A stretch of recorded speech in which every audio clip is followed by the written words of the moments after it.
नमस्कार मित्रों, मैं Vishal Singh BCom e learning में आपका स्वागत करते हैं। आज company act 2013 section 2 sub section 34 के अंतर्गत डायरेक्टर बताएंगे। सर्वप्रथम, किसी भी कंपनी का फुल टाइम ओनर होता है। एज ए ओनर की तरह से वह कार्य करता है। Legal eyes of the company, वह कंपनी को physical existence, company management means in the managing director वह व्यक्ति होता है जो कंपनी के टोटल राइट रख के कंपनी का संचालन का कार्य करता है। Board of the director, company act 2013 section 149 के अंतर्गत ज्वाइंट ऑफ द डायरेक्टर, कई डायरेक्टरों का जो समूह मिलकर के कार्य करता है उसे हम बीओडी बोर्ड ऑफ डायरेक्टर करते हैं। यही पूर्ण रूप से किसी भी कंपनी का संचालन करते हैं। Collection body of the director भी इन्हें हम कहा जाता है। Director is the agent of the company in legal position of the director trustee of the company and total security of the assets and total owner name of the director. किसी भी company की संपत्ति का नाम director के ऊपर भी होता है तो उसकी टोटल सुरक्षा करने का कार्य डायरेक्टर को ही बनता है। Director fiduciary position means care taker of the company, वह कंपनी का पूर्ण रूप से वह सुरक्षा प्रदान करता है। डायरेक्टर के नाम से पूरी संपत्ति, कंपनी का संचालन, वो मैनेजिंग डायरेक्टर, टेक्निकल डायरेक्टर, कई टाइप से आप नाम में उनको कर सकते हैं जिनके आधार पे वो अपना कार्य करते रहते हैं। नेक्स्ट है number of the director. Company act 2013 section 149 amendment 2017 में डायरेक्टर किस कंपनी में कितने हो सकते हैं?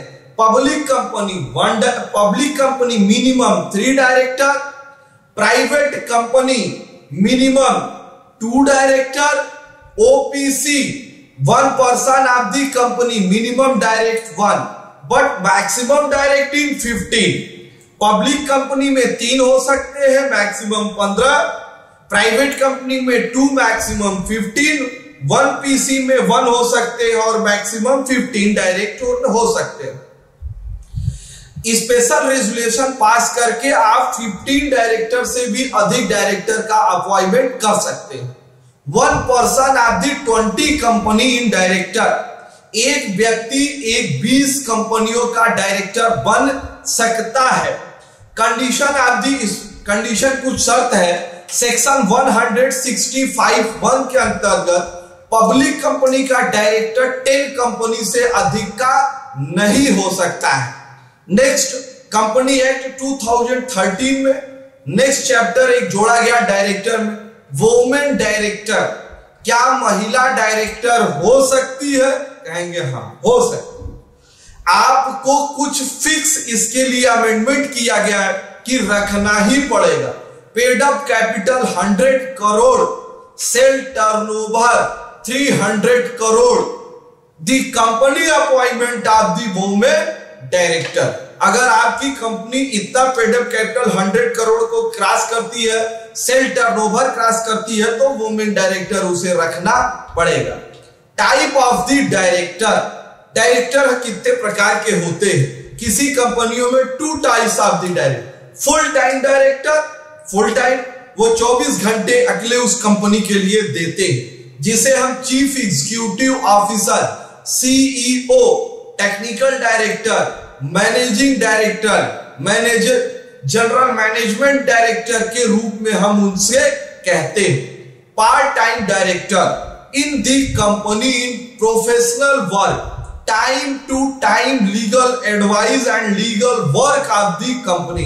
वो कंपनी के लिए फुल समय नहीं देते, निश्चित समय के लिए उनका अपॉइंटमेंट किया जाता है, उसे हम कहेंगे पार्ट टाइम डायरेक्टर। डायरेक्टर के कुछ कंडीशंस हैं जिनके विषय में हम आपको बताएंगे, जैसे deemed director, resident director, independent director. First हम आपको बताएंगे डीम्ड डायरेक्टर।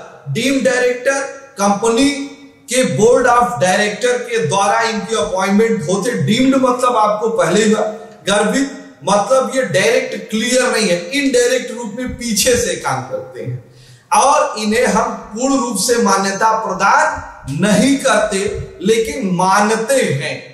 डीम्ड डायरेक्टर जैसे कंपनी के ऊपर कोई भी लीगल एडवाइस किसी भी व्यक्ति से लेती है, बार बार वो कंपनियों के कार्य में सहयोग करते हैं, जिसे साइड शॉप डायरेक्टर के रूप में भी कर सकते हैं, but not in permanent director of the company.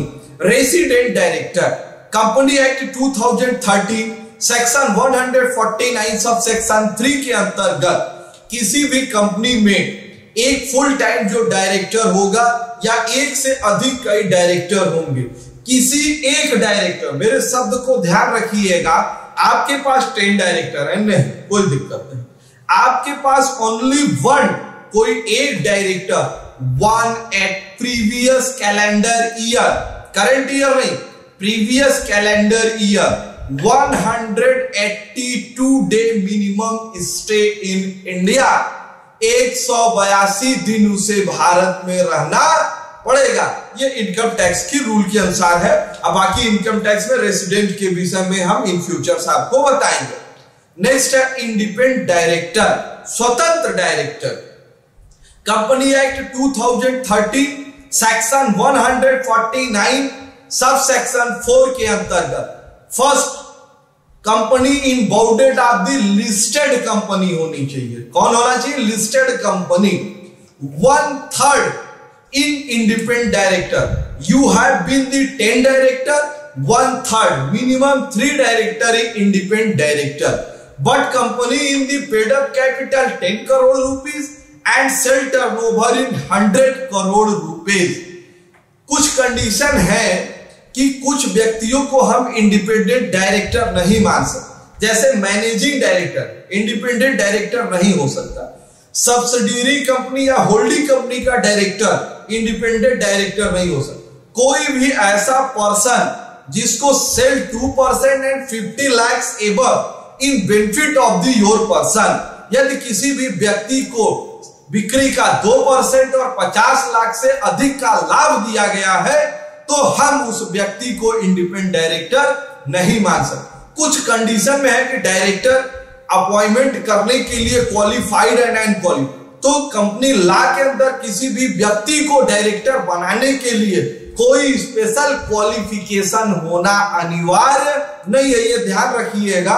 कुछ कंडीशन हम कंपनी एक्ट की तरफ से लगाते हैं, क्या शेयर लेंगे, क्या डिबेंचर लेंगे, वो उनको लेना अनिवार्य होता है। ये कंपनी एक्ट के अंतर्गत भी नहीं होता। कोई कंपनियां एमओए और AOA में अपने लीगल एडवाइस दे सकते हैं। अनक्वालिफाइड, कुछ व्यक्ति को आप डायरेक्टर नहीं बना सकते। मैड पर्सन, पागल हो, इंसॉल्वेंसी, दिवालिया हो, नो पेमेंट इन कॉल, आपने डायरेक्टर बनाया, आपने एमओ में बनाया, पेमेंट डायरेक्टर इन कॉल, आप उस फिक्स्ड उनके लिए शेयर के लिए रखा हुआ है, वो उसको भुगतान ही नहीं करते हैं। ट्रिब्यूनल इन डिस्क्वालिफिकेशन, यदि ट्रिब्यूनल उस पर्सन को डिस्क्वालिफाइड कर लेता है तो आप उसे डायरेक्टर नहीं बना सकते। आज आपने मेरा पूरा वीडियो देखा, इसके लिए मैं आपको धन्यवाद करता हूं। आपसे मेरा विनम्र अनुरोध है कि मेरे इस BCom लर्निंग, इस educational commerce, computer and Tally और एजुकेशनल और भी प्लेलिस्ट आपको मिलेंगे, इसको आप लाइक, सब्सक्राइब एंड शेयर करिए। अगर बेल आइकन का बटन दबाना भूल गए हो तो तुरंत दबाइए, जिससे फर्स्ट वीडियो आपको प्राप्त हो। हेल्थ इज वेल्थ, आप अपना स्वास्थ्य रखिए, शिक्षा को बढ़ाइए, यही हमारा आपका मूल उद्देश्य होना चाहिए। धन्यवाद।